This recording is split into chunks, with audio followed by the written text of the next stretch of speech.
Hey, I'm Jay Kumar, the BassBlaster, and this is your Seafoam and Kistler top 5 of the week in bass fishing. Number 1.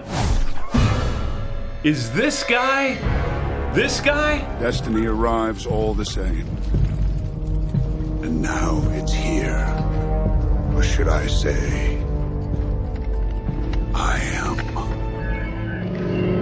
10-4. Bandit, I might agree with you. And that 10-4 deal is right on because this weekend, Jacob Wheeler got his 10th Major League Fishing Bass Pro Tour victory and his 4th Angler of the Year win. 10-4. That's right, Sheriff. It's crazy stuff. That's 10 wins and 4 Angler of the Year point titles in just the 7 years of the Bass Pro Tour's existence. And the worst Jacob has done in the Angler of the Year points is 4th. And we've never seen that before, even with the mighty Kevin Van Dam, otherwise known as... All right, enough of that. This time, Jacob got her done at Saginaw Bay, Michigan, fishing only one period of the first day with forward-facing sonar for smallmouth bass. For those fish, he drop-shotted a Rapala Crush City salted Ned roll. Then he moved up shallow the rest of the tournament, and it was all greenfish. A lot of it was super shallow, like a foot-ish or less. So shallow he couldn't get on plane to get out of there, so he was committed. He fished a couple more Crush City baits here and there, but 95% of the time he was frogging. His frog was a Spro Bronzeye 65 in Killer Gill, and naturally he didn't just chuck it out there and walk it back. Because in case you can't tell by all those wins, Jacob doesn't fish like an ordinary dude, and he doesn't think about bass fishing in your typical ways either. What am I talking about? Let's take a look at how he frogged in number 2. Jacob Wheeler mostly frogged to win the Saginaw Bay, Michigan MLF Bass Pro Tour event, and here's the frog he fished.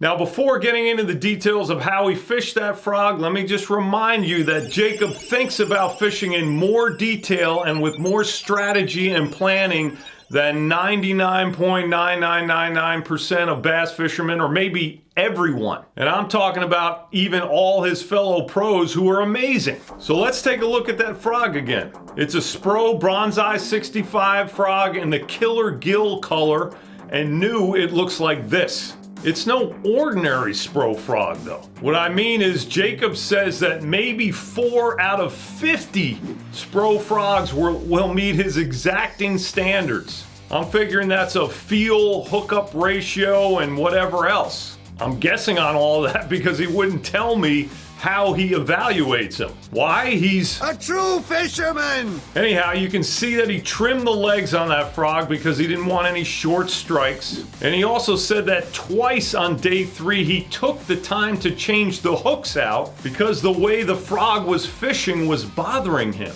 And how about how he was fishing it? Check this out. He said, I don't walk my frog at all times. I don't bob it at all times. It's all dependent on the cover and the situation I'm dealing with. You're just making the fish react. It's never the same repetitive motion when I'm working the frog. It's a gut feeling, reading the cover, reading where the fish are at, and adjusting the cadence accordingly to make the fish react.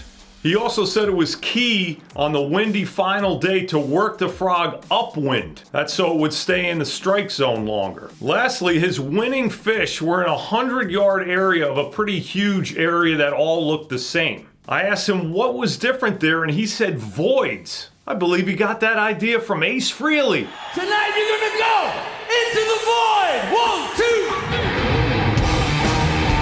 Frogging into the void. Number 3. He's just a kid. I've heard that about Bassmaster Elite Series Pro Trey McKinney, and he sort of was a kid when he hit the elites last year at 19 years young. I've also heard talk of him being just a scoper, whatever that means. Now, That's where I'm at too, man, and let me tell you why. When you talk to Trey and all the younger cats who are doing well on the top tours, they literally think differently about bass fishing than I've ever heard before. And I've been doing this for 25 years. They're different.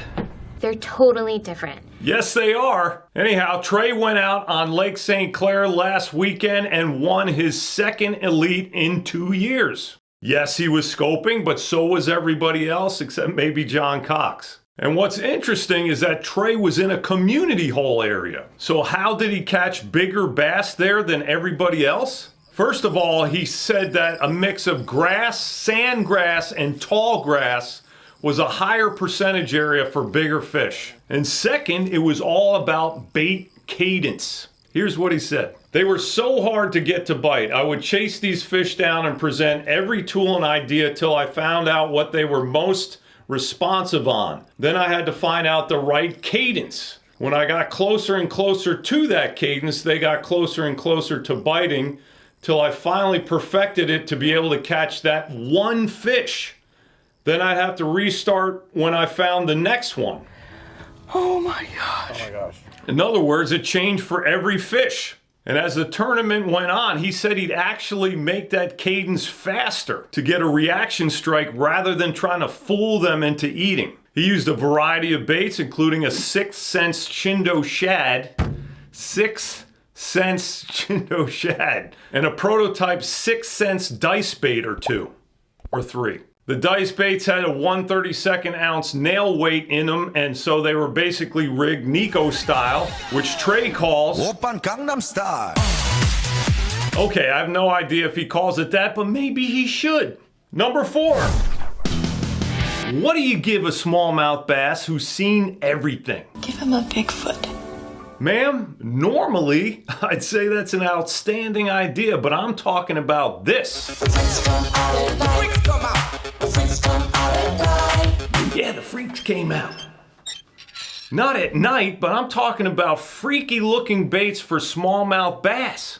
They made an appearance in the baits used by the top 10 finishers at the Lake St. Clair Bassmaster Elite, meaning it's not all about tubes, Maxent flatworms, goby imitations, minnows, whatever anymore. Let's run through a few of them. Winner Trey McKinney fished one or more prototype 6th Sense dice baits rigged Nico style. Alex Redwine, who finished 10th, was the only other guy who fished a dice bait, and he also Nico'd it with a nail weight. The weirdest bait was fished by Kiyoya Fujita, who got 3rd. His bait to me looks like a blob of kelp, but obviously smallmouth feel differently. That's a Jackall King Jimmy Henge, Henge. Apparently it's made for pressured bass in Japan. Never heard of it, but man, I guess fish like it, and sponges too. Help nougat crunch. All right, that's the weird stuff. The most interesting deal might be what Cole Sands fished. He ended up 7th fishing a Yo-Zuri Pro Popper to trigger bites from fish on calm days who were feeding on mayflies. I don't know about you, but I don't think I've ever seen someone fishing a popper out in the middle of a lake. He also pinged a minnow, but check out how it looked. The chartreuse wing in that bait is inserted. It's called a Fishco Wingman. And if that deal works to make your average minnow even somewhat like a depth Sakamata shad, that is borderline Genius! Just be careful, because if it really does work, you might get catch bass fever. And there's no cure for it, man. Number 5. Now we're going to run a few tests. This is a simple lie detector. I'll ask you a few yes or no questions, and you just answer truthfully. Do you understand? Yes.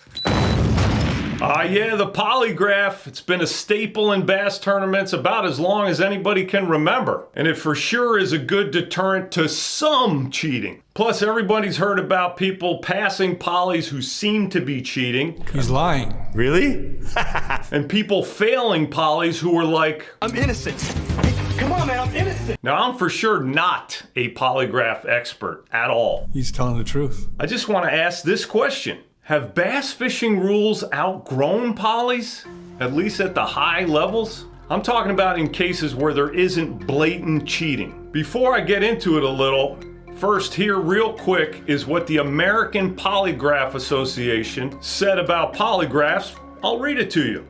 The data showed that techniques intended for event-specific or single-issue testing produced an aggregated decision accuracy of 89%, but as low as 83%, with an estimated inconclusive rate of 11%. And then polygraphs, where multiple issues were talked about by the relevant questions, produced an aggregated decision accuracy of 85%, but as low as 77%, with an inconclusive rate of 13%.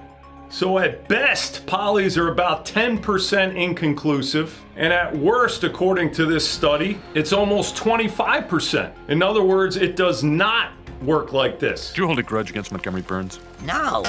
All right, maybe I did, but I didn't shoot him. Checks out. There's no red, green light or definite yes, no. And for what I understand, again, I'm not an expert, it has a lot to do with who is giving the poly and the specific poly format or whatever. So I'm just asking the question, can a poly reliably cover all the things it's being used to test for in bass tournaments now? Again, I'm talking about the top bass tournaments. I'm not sure. I'm not either, Qui-Gon. Or are polys just best for, number one, a deterrent to some cheating, and number two, just for black and white questions, meaning not the gray areas that some bass fishing rules now cover. I'm not saying those rules are bad at all or not needed or whatever, nothing like that. I'm just wondering if a poly can reliably be used for questions around those areas, and should it be just one of the components of the whole decision process rather than an endpoint like this. All right, that covers it. Love to hear what you think, so let me know, man. That's all I got for you this week. Thank you for watching. Thank you, Seafoam and Kistler Rods. See you next week. God bless you.